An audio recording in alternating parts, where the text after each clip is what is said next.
Hey, yo, everyone, Andrew here, bringing you another video review, and today we're going to be doing Batman issue number 50.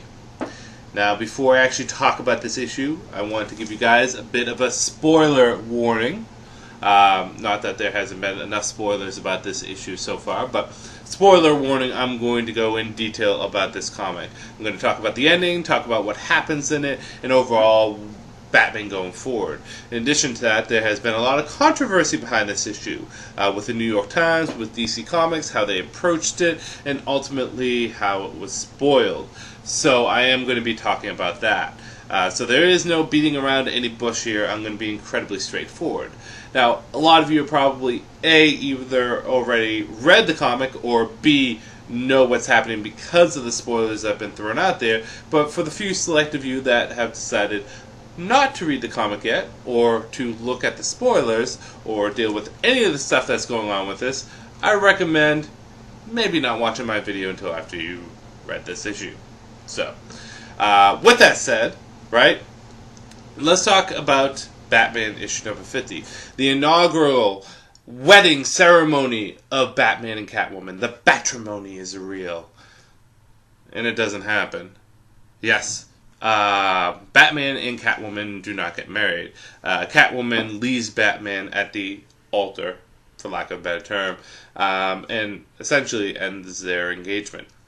And we find out that throughout this issue, which is, might I add, an oversized issue, that Catwoman has been pseudo-manipulated into not being with Batman, and manipulated by the villainous Bane. Now, as you guys all know, Bane is one of Batman's most powerful and dangerous foes, not only physically, but psychologically. And Bane wants to break the bat in his heart and his spirit. So, we find out that Bane has been manipulating everything in Tom King's run. From Hugo Strange, Psycho Pirate, Gotham Girl, the War Joker Riddle, Skeets, Booster Gold's sidekick, and even Flashpoint Batman, all the way up to Holly Robinson, who basically put it in Catwoman's head that she really shouldn't be marrying Batman without saying it. But the long and short of it is that Catwoman decides not to marry Batman because he needs his misery in his life in order to be able to fight evil? Yeah. Okay. And ultimately leaves. We don't know where Batman stands on everything, but if we read Catwoman issue number 1, we kind of see where she stands on a lot of things. Because, of course, she ended quite possibly the best thing she had going for her at the time. I mean, she was finally finding peace and happiness, and she gives it up because she thinks that it's going to benefit Batman. As you guys are probably aware, I'm understandably pissed about this. Now, I'm pissed for a couple of reasons, right? First and foremost, nothing against the issue. The issue is an okay issue. I think the reasoning for Catwoman was flimsy, and it came out of nowhere. But there's some pretty good scenes. My favorite scene is when Bruce is sitting down with Alfred, and he says that, I just need you. I mean, you've been there since the beginning, Alfred. You're always going to be there with me. And then they embrace. Touching moment. But, I mean, the issue is just okay. If this had not been promoted as much as it would have been, I would have probably enjoyed it more. The twist ending is kind of odd, and it makes me feel as though this isn't the end for Batman and Catwoman. Especially after some of the comments that Tom King has said, but we'll get into that a bit. But as you know, I'm very understandably pissed, and I'm pissed for a couple reasons. Number one is because I've been saying since the beginning of my channel that I've always wanted Batman to be married, right? I believe in the institution of marriage. It's something that I think that is a beautiful thing, that is, amazing and tough and rewarding and all of the various different things put together. But it ultimately brings happiness to people, for the most part. I mean, some people aren't happy in marriages, but the concept is. And I am happy in my marriage. It's something that I value more than almost anything else, my family and my marriage. And Batman being my favorite fictional character, I want him to have that. Yeah, is it a little selfish of me? Maybe, but it's what I want for the character. It helps me relate to him a bit. And in addition to that, it's a good character development for them. God forbid we develop characters. So I've always been a proponent for Batman settling down. For the longest time, I didn't think it was going to happen, so I just kind of accepted it. And then Batman Hush happened, and then Heart of Hush, and Batman Inc., and then all this stuff with Catwoman leading up to Tom King's run. And then there was hope. I thought it was actually going to happen. I said to myself, well, geez, DC Comics has finally grown up, and they're going to develop their characters and give Batman his marriage. But they didn't. And that pisses me off. Now, mind you, there is hope for the future, and I'll go into that a bit later, but what really also pissed me off about this is that this issue was supposed to be the issue. Like, look at the variant covers I got. I mean, I only got 4, right? And they were the 4 that was available in the Virgin cover, which has like a weird cover over the Virgin cover, which is kind of weird. But anyways, with like, I think it's 60 plus variant covers, okay? So 60 plus variant covers, right? 50 issues building up to this, right? The promotion, the Batrimony is real, the Spotify playlist for the reception, as well as Catwoman getting her own spin-off title off of this, and the Prelude comics. Everything pointing this right in the right direction of them getting married. The hype is real, and it doesn't happen. And here's the kicker, right? Here's the funny thing. It wasn't even anything that the marriage was supposed to be. They decided to elope in like the shittiest way possible. I was hoping, I mean, at least that Clark would be there as best man, and they have the Robins as the grooms, and you have all the bridesmaids, and they even put up a picture of Catwoman with her bridesmaids, which I don't know what happened with that. We never actually see them in the comic.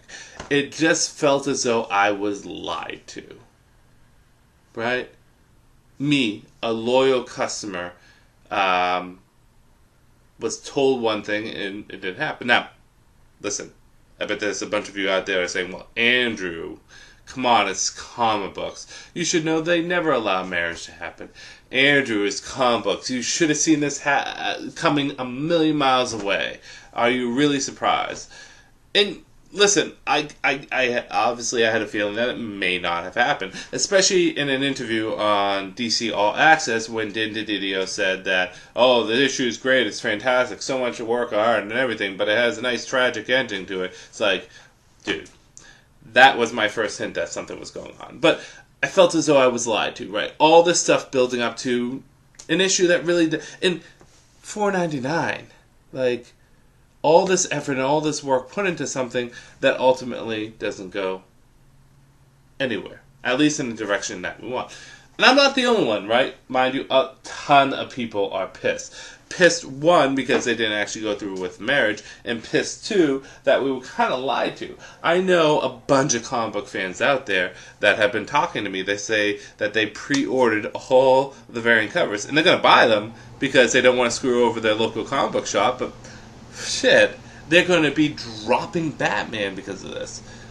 I mean, I'm not going to drop Batman, because Batman is my boy, right? Even when I was leaving today, my wife said, you already know what happens and you're pissed off about it. Why are you getting the comic? And I just looked at it and go, this is Batman. I have to. It's Batman. But again, I'm drinking the Batman Kool-Aid every day, probably 16 times an hour. Like, I'm obsessed with Batman. But people are dropping the comic. People are not wanting to go forward with this run. In addition to the fact that we were basically lied to about this being the issue that they're getting married, it was spoiled by the New York Times 3 days in advance. What? Like, the pain would have been a little bit better if I found out about this morning at 8 o'clock, or early 8:15, while I was reading the issue. It would, actually, the result would have been a little bit easier if it had not been spoiled before, but it was. And DC's reasons for spoiling it was flimsy as fuck. I'm not even going to bother justify reading the statement that was put out on why they spoiled it. Like, do you think us as fans are stupid? And then Tom King, right, understandably is pissed too. And of the blame that is put on, I put the least amount on Tom King, right? I think a lot of this was editorial, and a lot of this was company-wide decision, but there's some blame to put on him too. But Tom King then puts on his Twitter, guys, don't worry, this is the halfway mark of my 100-issue run. This is not the end of my documentation of the love between Bruce and Selena. I mean, that would be great if at the end of this run that they get married. Okay, I can accept that. If you could tell me that at the end of this run that eventually I'm going to get what I wanted, which was them getting married, but A, I'm not going to know about that until A, it either happens or it doesn't happen. B, I have to wait 2 more years for your run to finish to figure out if Batman and Catwoman get married? Are you fucking kidding me? In addition to that, it sounds like Damage Control. It sounds like DC and Tom King and editorial realize that they fucked up, and because of which they're saying, well guys, hang on there, read it. Like, I think there's going to be some major repercussions sales wise for this comic because of which I don't want that to happen, but like at the same time, DC, it feels like they bamboozled us and bamboozled me. Now again, mind you, a lot of people are saying, Andrew, you should have seen this coming or stuff like that. But no, it's a lie, right? At least X-Men issue number 30, X-Men Gold issue number 30, I can accept because they did one wedding album and they didn't do really that much build-up, right? And the build-up to the wedding was like 10 issues, okay? That was easier to get over than this. 50 issues, 6 prelude issues, 60 variant covers, Spotify playlists, promotion saying that the matrimony is real. All this stuff, nothing. I hope that eventually, by the end of Tom King's run, Batman and Catwoman get together. And based on how A, Catwoman was manipulated, B, how things are kind of ended at the end of this issue, and C, his statement and comments, I believe it's still possible. I don't think he's done with Catwoman. I think she's going to be put on the shelf for a bit while he does other stuff. We'll see. I have faith, right? Faith is the hope and the belief in something that you can't tangibly touch, feel, hear, see, or anything like that, right? I could be completely wrong. At this point, I don't trust anything. I don't trust DC Comics at all to give me a straight answer on anything, right? Someone said it really good. Really, really good, right? This was years ago, back in like 2007, when Batman R.I.P. was out, and everyone was analyzing Grant Morrison's Batman run. Someone said it beautifully, because they were trying to piece through what Dan DiDio was saying and what Grant Morrison was saying about Batman. And this guy said it great. He said, Grant Morrison always gives us the answers, we just have to figure it out. Dan DiDio in DC Comics has no problem lying to us to our face. Grant Morrison won't lie to our face. He'll just lay down the clues for us to figure out, which is kind of true. That's why I don't fault the writer as much, right? So, for all I know, it could be an editorial decision. But at the same time, like, I have lost my trust in DC, my favorite comic book company. This is a Marvel thing that would happen. Nothing against Marvel fans, nothing against Marvel, but Marvel pulls this shit, right? Renumbering things at number 1. Promoting things that never really go anywhere. 1,000 spin-off comics for something that doesn't need all those spin-off comics. Just to get your money, right? I feel like they've reached into my pocket, pulled out my money, and kicked me in the balls. And yes, will I still be reading comics? Yeah, it's my addiction. I have a problem with it. Like, I can't. I mean, I love comics. They're one of my favorite things. And you know what? I have since recovered a little after reading the spoilers and having to deal with the fact that Batman is not getting married. I've recovered a bit, right? I'm not as shooken up or pissed or sad as I was beforehand. I'm still those things, right? I'm still a little shell-shocked that they would do something like this. I'm still pissed off that they would do something like this. And I'm still sad that it didn't go through. And like I said, this issue, I mean, if they didn't promote it as much, I'd probably be okay with the result. I would even be saying, well, yeah, that was pretty good. We'll see where it goes from there and have hope for the future. But it was promoted like it was going to happen. Look at this fucking cover. Look at the 60 variant covers. I got the Jim Lee cover, which looks gorgeous. I'm contemplating him signing this at Comic-Con. But all this stuff, right? And it doesn't happen. So what's going to happen? Well, is issue number 100 going to be it? Is that when Catwoman and Batman get married? I mean, and if it does, like, is it going to have 60 variant covers? Will I buy any of them? Will I trust DC Comics in that? Again, I don't know. I don't have the answer to that. I don't know what you guys think, right? And I know that no matter what, if I ask you guys your opinions, there's going to be people on different sides of the fences. Some people are going to be pissed off like me and feel betrayed and pissed off that the result didn't happen the way it was. Some of you guys are probably not going to care because you were probably never invested in Batman's relationship with Catwoman to begin with, which is fine. And some of you may even say, hey, you should have seen it coming. But you know what? Shame on me for having faith in DC Comics and into the company. Shame on me. So yeah, that I mean, I had to get this. Was a little cathartic, right? A little therapeutic to say all this stuff. I posted something on Twitter, but I have really been kind of radio silent since figuring out this stuff. Haven't touched Instagram, really haven't touched Twitter. Kind of wanted to get out with you guys, and I really wanted to read the issue and give the issue an honest shot before I did anything. And I mean, the issue has some good stuff in it and some good dialogue, but at the end of the day,